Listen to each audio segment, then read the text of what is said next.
नमस्कार दोस्तों, स्वागत है आपका आज के मुख्य समाचार में, जिसमें सबसे पहली और बड़ी खबर में जिक्र उत्तर प्रदेश का। अखिलेश यादव का दावा, विधानसभा चुनाव में 350 से ज्यादा सीटें जीतकर सरकार बनाएगी समाजवादी पार्टी, जिसके बाद भाजपा को लग सकता है बड़ा झटका। दूसरी बड़ी खबर में जिक्र होगा कि किसान आंदोलन के 200 दिन पूरे, आंदोलन आगे भी यूं ही बढ़ता रहेगा।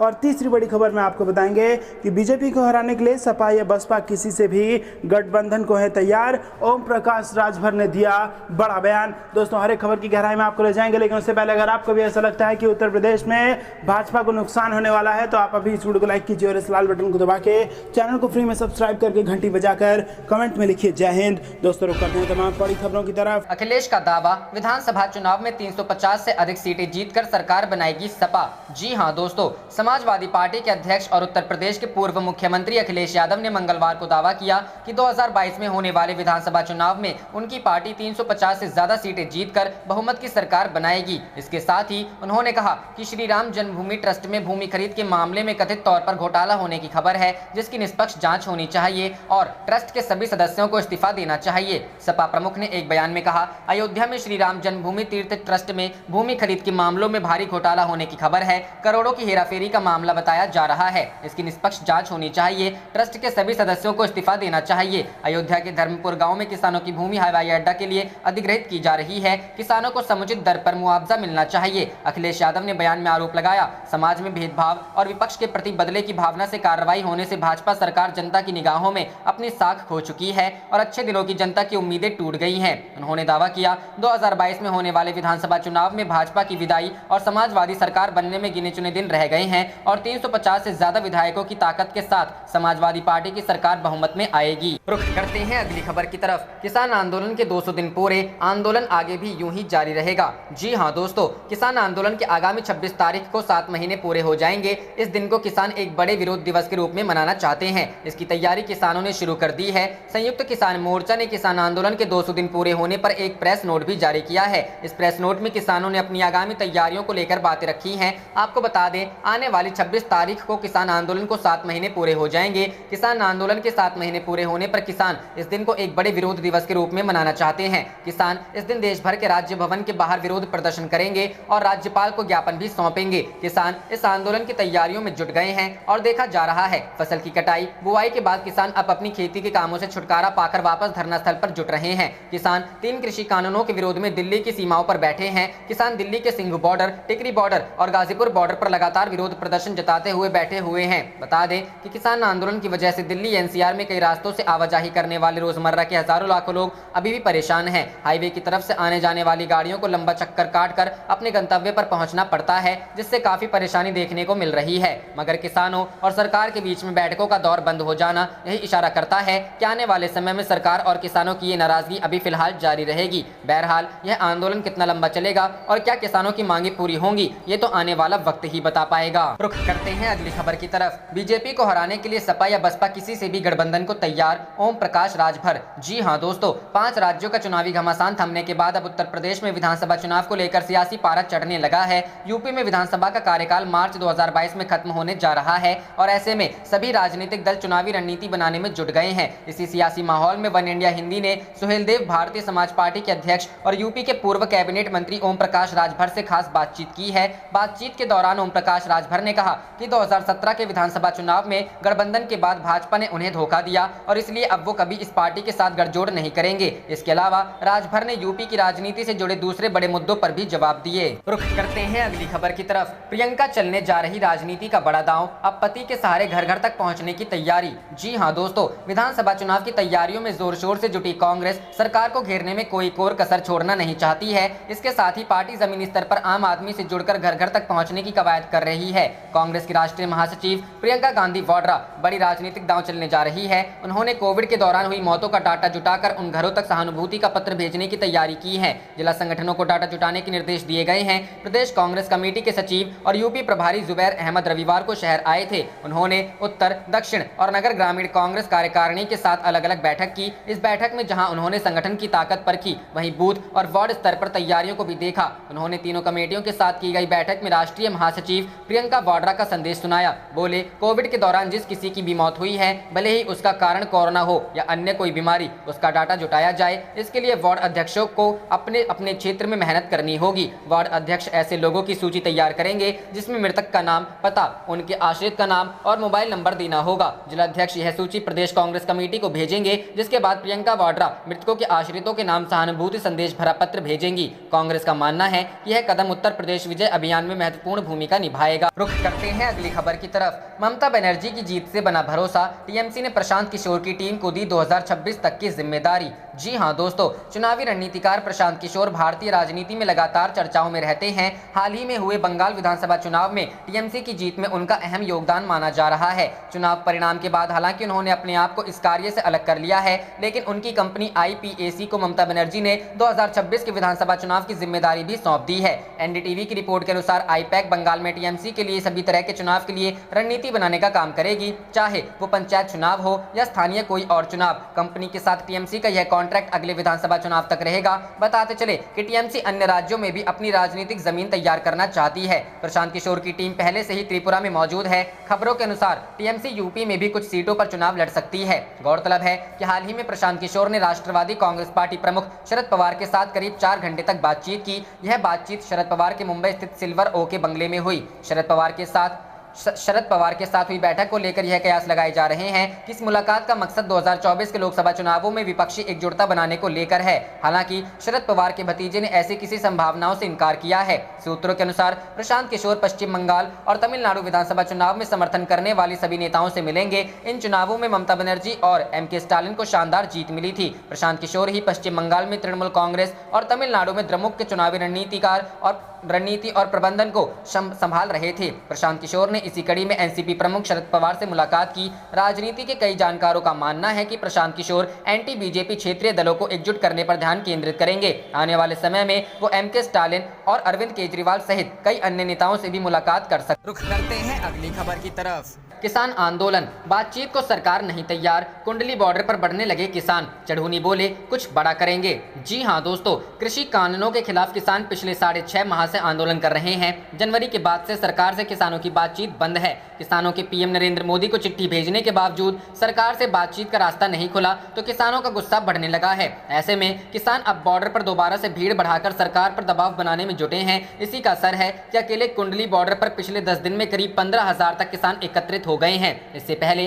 करीब 7,000 तक किसान थे। अभी बॉर्डर पर किसानों के पहुंचने का सिलसिला जारी है। ये किसान हरियाणा व पंजाब दोनों जगह से पहुंच रहे हैं। हरियाणा में भाजपा व जसपा नेताओं का विरोध बढ़ने का सबसे बड़ा कारण भी PM को चिट्ठी भेजने के बावजूद बातचीत की शुरुआत नहीं होना माना जा रहा है। वहीं किसान नेता गुरनाम सिंह चढ़ूनी का कहना है कि आंदोलन को तेज करने के लिए आगामी दिनों में कई बड़े कदम उठाए जा सकते हैं। कृषि कानून रद्द करने की मांग को लेकर कुंडली बॉर्डर पर चल रहे किसानों के धरने को 6.5 महीने हो गए हैं। इस बीच किसानों व सरकार के बीच 11 दौर की बातचीत हो चुकी है तो गृह मंत्री अमित शाह भी किसानों से वार्ता कर चुके हैं। इसके बावजूद कोई हल नहीं निकल सका। लेकिन यह जरूर है कि सरकार व किसानों के बीच बैठक का दौर लगातार जारी था। किसानों व सरकार के बीच आखिरी बैठक 22 जनवरी को हुई थी और उसके बाद से बातचीत का रास्ता बंद पड़ा है। यह माना जा रहा था कि सरकार व किसान एक दूसरे से पहल चाहते हैं, लेकिन दोनों में कोई भी पहल करने को तैयार नहीं था। करते हैं अगली खबर की तरफ। गलवान घटना पर सोनिया गांधी ने मोदी सरकार को घेरा, कहा अपने कदमों को लेकर देश को भरोसा दिलाए केंद्र।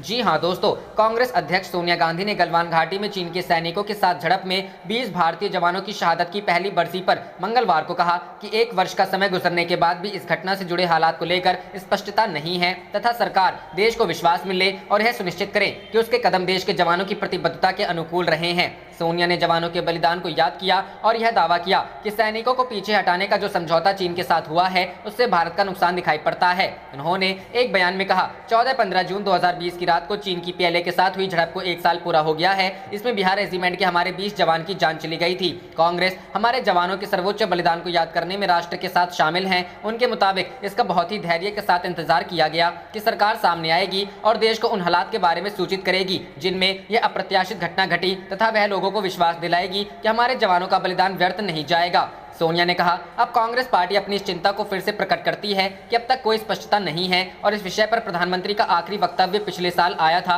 कि कोई घुसपैठ नहीं हुई। उन्होंने यह भी कहा हमने प्रधानमंत्री के बयान के संदर्भ में बार बार ब्यौरा मांगा और अप्रैल 2020 से पूर्व की यथास्थिति बहाल करने की दिशा में हुई प्रगति का विवरण भी मांगा। चीन के साथ सेनाओं को पीछे हटाने का जो समझौता हुआ है उससे लगता है कि यह अब तक भारत के लिए पूरी तरह नुकसानदेह रहा है। सोनिया ने कहा, कांग्रेस पार्टी आग्रह करती है कि सरकार देश को विश्वास में ले और यह सुनिश्चित करे कि उसके कदम हमारे उन जवानों की प्रतिबद्धता के अनुकूल है जो मुस्तैदी के साथ हमारी सीमाओं की रक्षा कर रहे हैं। गौरतलब है कि पिछले साल 14-15 जून की दरमियानी रात पीएलए के सैनिकों के साथ हिंसक झड़प में 20 जवान शहीद हो गए। बाद में कई खबरों के माध्यम से यह जानकारी सामने आई कि इस झड़प में चीन के भी कई सैनिक मारे। रुख करते हैं अगली खबर की तरफ। यूपी चुनाव 2022, चाचा शिवपाल की पार्टी से गठबंधन करेंगे अखिलेश, छोटे दलों को भी लेंगे साथ। जी हां दोस्तों, उत्तर प्रदेश के पूर्व मुख्यमंत्री और समाजवादी पार्टी के राष्ट्रीय अध्यक्ष अखिलेश यादव ने मंगलवार को एक निजी चैनल से बातचीत में कहा कि वह समाजवादी विचारधारा के लोगों के साथ लेकर आगामी विधानसभा चुनाव में मैदान में उतरेंगे। उन्होंने साफ किया कि प्रगतिशील समाजवादी पार्टी के मुखिया चाचा शिवपाल सिंह यादव सहित अन्य सभी समान विचारधारा वाले दलों को साथ लेने में कोई गुरेज नहीं करेंगे। उन्होंने कहा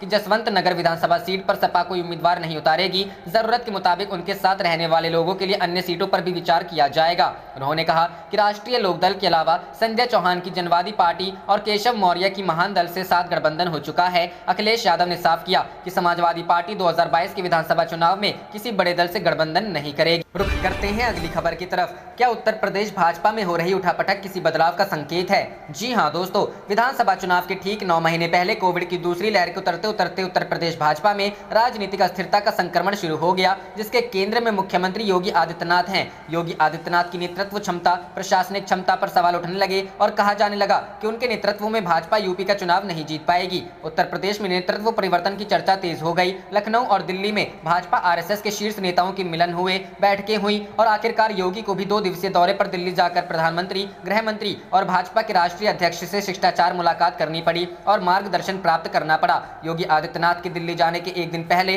कांग्रेस के वरिष्ठ नेता एवं पूर्व केंद्रीय मंत्री जितिन प्रसाद भाजपा में शामिल हुए। भाजपा में शामिल होते ही उन्हें बड़े ब्राह्मण नेता के रूप में पेश किया जाने लगा। दिल्ली और लखनऊ में हुई बैठकों और मुलाकातों को निचोड़ यह निकाल कर आया है कि भाजपा और आरएसएस का शीर्ष नेतृत्व इस बात को लेकर चिंतित है कि योगी आदित्यनाथ भाजपा विधायकों, सांसदों और मंत्रियों को साथ लेकर नहीं चल रहे हैं, वह सहयोगी दलों की भी उपेक्षा कर रहे हैं। रुख करते हैं अगली खबर की तरफ। बड़ी टूट की कगार पर मायावती की बसपा, एक और विधायक के बागी होते ही बनेगी नई पार्टी। जी हां दोस्तों, यूपी विधानसभा चुनाव की तारीखें जैसे जैसे नजदीक आ रही है, वैसे वैसे सियासी हलचल तेज हो रही है। मायावती की बहुजन समाज पार्टी बड़ी टूट की कगार पर पहुंच गई है। बागी विधायकों ने नई पार्टी बनाने की तैयारी कर ली है। फिलहाल 11 विधायकों का साथ मिल चुका है। एक और विधायक मिलते ही नई पार्टी बन जाएगी। बसपा के बागी विधायक असलम रायनी के अनुसार बसपा के बागी विधायक नई पार्टी बनाएंगे। बसपा के निष्कासित लालजी वर्मा नई पार्टी के नेता होंगे। नई पार्टी बनाने के लिए 12 विधायकों की जरूरत है। फिलहाल 11 विधायकों के साथ मिल चुका है। एक और विधायक का साथ मिलते ही नई पार्टी का ऐलान कर दिया जाएगा।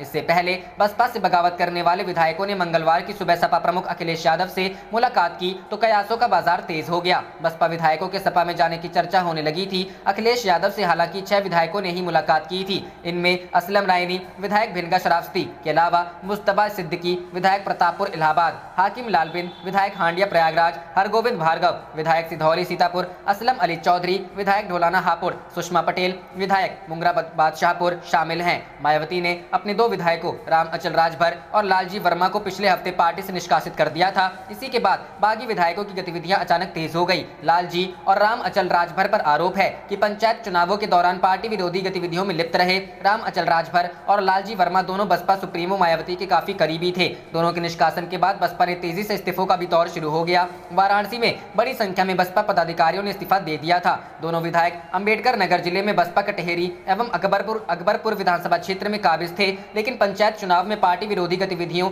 एवं उससे पूर्व विभिन्न मौकों पर बढ़ती गई अनुशासनहीनता ने लालजी वर्मा व राम अचल राजभर को बहुजन समाज पार्टी से बाहर होने पर विवश कर दिया। पूर्व मंत्री राम अचल राजभर के विरुद्ध शासन स्तर पर विभिन्न जांचें भी चल रही हैं। दोनों लोगों से बसपा छुटकारा भी पाना चाहते थे। शायद उनके निष्कासन की यह भी बड़ी वजह थी। दोनों नेता बसपा की स्थापना के समय से पार्टी से जुड़े थे। रुख करते हैं अगली खबर की तरफ। बीजेपी के 24 विधायक बागी, राज्यपाल और शुभेंदु की मीटिंग के बाद कमल में टूट के दावे के मायने क्या है? जी हां दोस्तों, पश्चिम बंगाल चुनाव के बाद सियासी उठापटक काफी तेज हो चुकी है। इसी बीच चुनावी हिंसा को लेकर बीजेपी के प्रतिनिधिमंडल ने गवर्नर जगदीप धनखड़ से सोमवार को मुलाकात की। इस प्रतिनिधिमंडल का नेतृत्व नेता प्रतिपक्ष शुभेंदु अधिकारी ने किया। शुभेंदु अधिकारी के साथ मौजूद विधायकों की संख्या को लेकर तरह तरह के बयान सामने आ रहे हैं। दावा किया जा रहा है कि मुकुल रॉय की टीएमसी में वापसी के बाद बीजेपी में बड़ी टूट हो सकती है। ऐसा इसलिए कहा जा रहा है कि शुभेंदु अधिकारी और राज्यपाल की मीटिंग में 74 में से 50 बीजेपी विधायक मौजूद थे, जबकि बीजेपी के 24 विधायक गायब थे। दरअसल बीजेपी का आरोप है कि पश्चिम बंगाल विधानसभा चुनाव रिजल्ट के बाद जारी हिंसा में 40 से ज्यादा कार्यकर्ताओं की हत्या की जा चुकी है।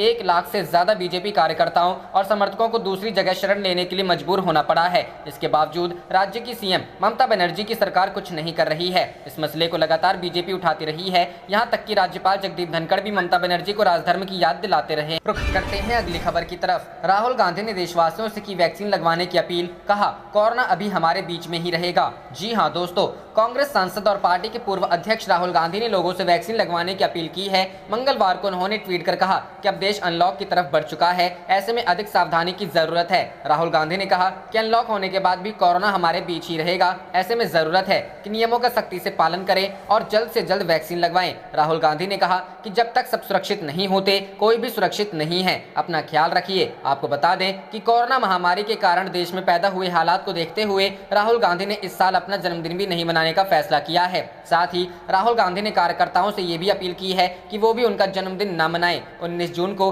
किसी तरह का आयोजन नहीं किया जाए, न ही कहीं होर्डिंग और पोस्टर लगाए जाएं, बल्कि उपलब्ध संसाधनों का उपयोग करके जरूरतमंदों लोगों की मदद करें। आपको बता दें कि देश में कोरोना की दूसरी लहर अब कमजोर पड़ती जा रही है। दिल्ली और उत्तर प्रदेश समेत उत्तर भारत के कई राज्यों में कोरोना के मामले तेजी से घट रहे हैं। मंगलवार को करीब 75 दिनों के बाद कोरोना के सबसे कम मामले सामने आए।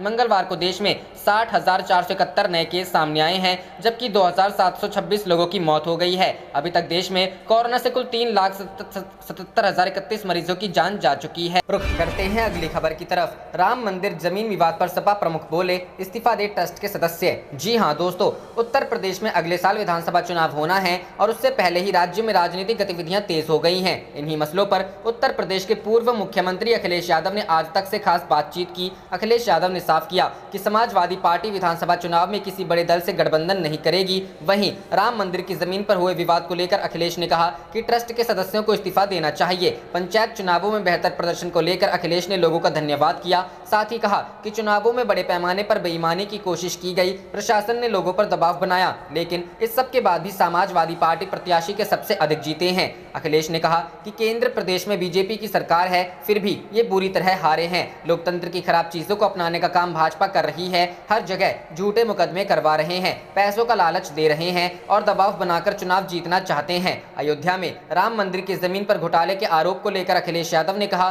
कि सुप्रीम कोर्ट के फैसले के बाद देश की जनता ने माना कि राम मंदिर बन रहा है। अगर वहां से भ्रष्टाचार की खबरें आए तो कम से कम ट्रस्ट के सदस्यों को पद से इस्तीफा देना चाहिए। अगर मर्यादा पुरुषोत्तम राम को लेकर कोई काम हो रहा है और ऐसा आरोप लगे तो ट्रस्ट के सदस्यों को इस्तीफा देना चाहिए। अखिलेश यादव ने सवाल किया कि अयोध्या में धर्मपुर के लोग यहां आए थे और वो एयरपोर्ट के लिए जमीन देने की बात कही थी, लेकिन सरकार ने 6 गुना मुआवजा देने से इनकार कर दिया। अखिलेश यादव ने कहा कि इस बार बीजेपी कितने भी नेताओं को तोड़ ले, लेकिन जनता ने मन बना लिया है कि बीजेपी को सबक सिखाना है। यूपी में नौकरी नहीं है, हर मोर्चे पर यूपी पीछे हो गया है, किसान आत्महत्या कर रहा है, कर्ज माफ नहीं हो रहा है। अखिलेश ने कहा कि अगर विपक्ष बटा हुआ है फिर भी जनता बीजेपी को हटाने का मन बना चुकी है। अखिलेश यादव ने बताया कि आज पुलिस हो या अधिकारी, हर जगह जाति के नाम पर पक्षपात हो रहा है। बीजेपी के विधायक मंत्री ही कोरोना काल में भ्रष्टाचार की बात सामने रखी है। बीजेपी सरकार के अच्छे काम को लेकर अखिलेश ने कहा कि सिर्फ ये अच्छा है कि इनके कार्यकाल में 6 महीने ही रुख करते हैं अगली खबर की तरफ। विरोध प्रदर्शन करना आतंकवाद नहीं, दिल्ली दंगा केस में कार्यकर्ताओं को जमानत देते हुए हाईकोर्ट। जी हां दोस्तों, दिल्ली हाईकोर्ट ने दिल्ली दंगा मामले में दिवंगना कलिता, नताशा नारवाल और जामिया के स्टूडेंट आसिफ इकबाल तनहा को जमानत दे दी है। इन्हें उत्तर पूर्वी दिल्ली हिंसा मामले में यूएपीए एक्ट के तहत पिछले साल गिरफ्तार किया गया था। इन्हें जमानत देते हुए हाईकोर्ट ने कहा विरोध प्रदर्शन करना आतंकवाद नहीं है। जमानत इस आधार पर दी गई है कि अपना पासपोर्ट को सरेंडर करेंगे और ऐसी किसी भी गैरकानूनी गतिविधि में शामिल नहीं होंगे जिससे जांच किसी भी तरह से प्रभावित होती हो। गौरतलब है कि नताशा नारवाल और दिवंगना कलिता दिल्ली स्थित महिला अधिकार ग्रुप पिंजरा तोड़ के सदस्य हैं, जबकि आसिफ जामिया मिलिया इस्लामिया का स्टूडेंट है। गौरतलब है कि फरवरी 2020 में दिल्ली में हुई हिंसा में 50 से अधिक लोगों की मौत हुई है। हिंसा के दौरान कई दुकानों को फूंक दिया गया था और सार्वजनिक संपत्ति को नुकसान पहुंचाया गया था। विवादित सिटीजनशिप लॉ को लेकर यह हिंसा हुई थी। नताशा नारवाल को पिछले माह अपने पिता महावीर नारवाल के अंतिम संस्कार के 3 हफ्ते के लिए अंतरिम जमानत मंजूरी की गई थी। महावीर कम्युनिस्ट पार्टी के सीनियर मेंबर थे और कोरोना वायरस के संक्रमण में आने के कारण उनकी मौत हो गई थी। वह 31 मई को आदेश के मुताबिक जेल वापस लौटी थी। नताशा और देवंगाना को दंगों से जुड़े साजिश के मामले में पिछले साल फरवरी में गिरफ्तार किया गया था। इन्हें इससे पहले ही इसी से मिलते जुलते आरोपों दिल्ली के जाफराबाद इलाके में नागरिकता कानून के दंगों से संबंधित मामले में गिरफ्तार किया गया था, लेकिन जमानत दे दी गई थी। पहली जमानत के आदेश के बाद ही दिल्ली पुलिस ने नताशा और देवंगाना को दूसरी बार गिरफ्तार कर लिया था। आप देख रहे थे आपका अपना चैनल जय हिंद जय भारत।